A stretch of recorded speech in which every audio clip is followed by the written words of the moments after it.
Justin here with Rokslide.com. Last week, or actually 2 weeks ago, I guess it was now, I was over in Idaho and talking with Ryan, and he said he had a Marsupial Gear, Bino, and Rangefinder harness to test out. So I used it for a few days in the field out there, and then just kind of messed around with it a little bit to get a feel for it, get an idea how it works. So it's going to be kind of an initial review just to kind of go over what it is and how it works and stuff like that, and my thoughts so far.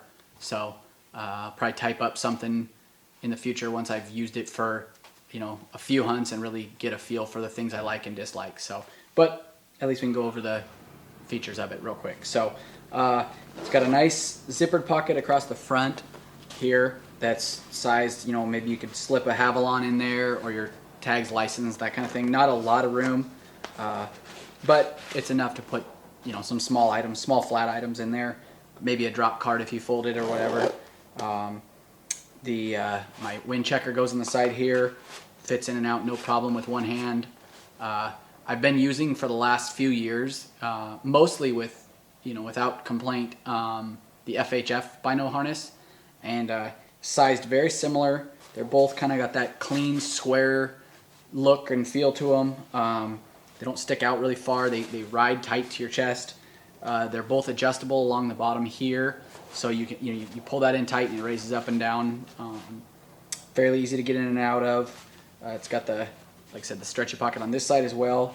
The big difference between the two that I've seen so far is the access. My FHF pouch, actually there's two things. The side stretchy pocket isn't big enough for a wind checker on the FHF, which has been my main complaint. And then some people don't like flipping the lid over the top this way and then grabbing your binos out. It does get in the way, like if you're in and out of them a lot, you know, you're flipping it up. I never thought it was a problem, but that's probably your biggest difference between that and then the Marsupial Gear one here, is that it's got a one-hand opening lid with a magnet, and it opens forward. So you open it up, you can stick it to the bottom, and then you can grab your binos, put them in and out without opening and closing it. It seems to be quiet. It does, if you let go of it, it will snap slightly, but as far as, you know, if I'm elk hunting or calling or something like that and I'm close to the animals, I wouldn't be real concerned. So anyway, it seems to work good. It locks really tight with the magnet. It seems to be really strong, so no fear of them falling out. This does have the built-in straps to, you know, to the tethers or whatever, which I really like. I've talked to some people that don't care for these, but I like them. I like to glass on a tripod a lot too. So these have the little mini buckles to disconnect it quickly. They work because they are the little small ones. They can be kind of tough to operate sometimes, especially with gloves. You pretty much got to take them off, but it does work. It does. You get used to it, and it's easy to get them in and out to set on your tripod. And so I'm glad that they have these. The ones that I've used, the Bino harnesses that I've used that didn't have these, I don't use them anymore. I don't care for that, not having that, because I constantly forget to leave it closed, and I'll lean forward or something like that, and then they're falling out and they're bashing on rocks and things like that. So to me, that's a big important deal. There's buckles on the top here as well, and as on the sides. When I'm getting in and out of these, I just take one side off and go up and over and then back on. So I only have one strap to look for. If you get too many of them undone, and it gets kind of hard to get them all straightened up. I'm not really sure why there's the disconnects here. I don't use them. I think they could be a little bit smaller and cleaner if you just used a ladder buckle or ladder lock or whatever, but they work fine. They stay out of the way. So I'm not sure on what was the use for the buckles. Like I said, they could be a little bit sleeker and smaller. They're fine. They don't really get in the way. With this lid design, I'll try to come up a little bit closer so you can kind of see.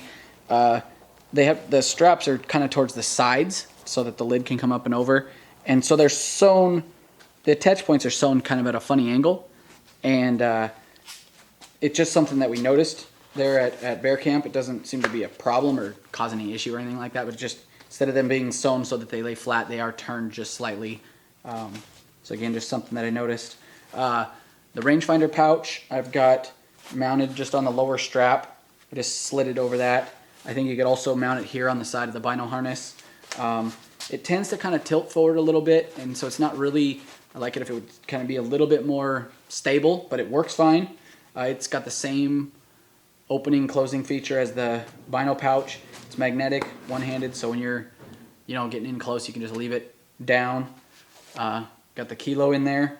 It goes in and out perfectly, fits fine. So I would say your Leupold, your Leica, Vortex, any of them will fit in there just fine.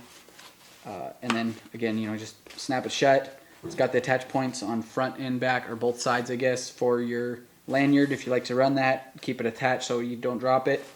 Yeah, that's pretty much it. The strap system is, whoops, take the wrong part off. It's comfortable. It's just like the one I've been using. The back part here, where the straps come together, is a nice flat. It's sewn flat, so you don't notice it under your pack and things like that. So anyway, good, clean vinyl harness, simple, works well so far. Like I said, I'll kind of update my final thoughts once I have a lot more time with it, but just kind of wanted to go over, the basics. And then, also, so I'm not for sure on which size this is. I'll double check that. But my 10x42 binos fit in there perfectly.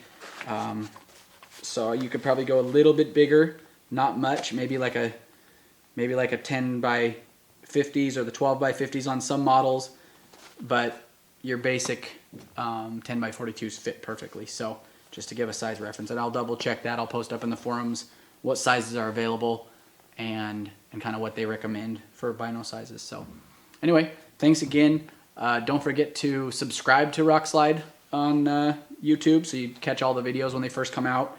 And then if you guys have any questions or things that you'd like to see, I forget a lot of stuff in these reviews, so please post up your comments and questions, whatever, and we'll try to get them answered. All right, thanks again.